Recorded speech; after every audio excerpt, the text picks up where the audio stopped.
నమస్తే అండి. నేను మీ doctor Bhanuprakash Vemula, MS orthopaedic, consultant joint replacement surgeon, robotic surgeon in Srikara hospitals Vijayawada. ఇవాళ మనం కామన్ గా 30 years లోపల మోకాళ్ళ దగ్గర వచ్చే పెయిన్ గురించి మాట్లాడుకుందాం. మోస్ట్లీ ఈ నీ పెయిన్ 30 years కింద కాజెస్ వచ్చేసి 30 years బిలో ఏజ్ గ్రూప్ లో పటెల్లో ఫెమరల్ పెయిన్ సిండ్రోమ్ అంటాం. ఇది మెయిన్లీ రన్నర్స్ ని అంటాము. దీన్ని ఓవర్ ఎక్సర్సైజ్ చేసినప్పుడు వస్తుంది.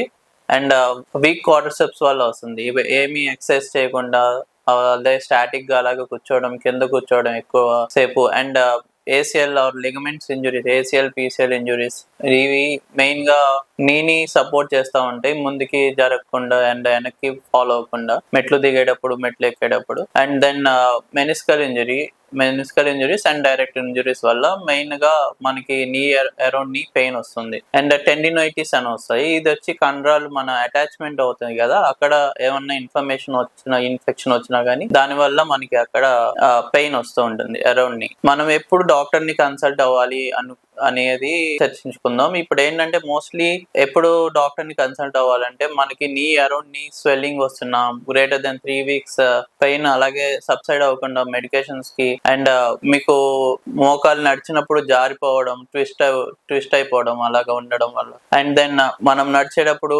లాక్ అయిపోయినట్టు ఉండడం, ఇవన్నీ meniscal injuries and ACL injuries లో ఉంటుంది. ఇలాంటి డైరెక్ట్ ఇంజురీ ఏదన్నా మనకి రోడ్ ట్రాఫిక్ యాక్సిడెంట్స్ అవడం ఆర్ ఏదన్నా మనం సడన్ గా యాక్సిడెంట్ అయినప్పుడు మనం డాక్టర్ ని కన్సల్ట్ అవ్వాలి.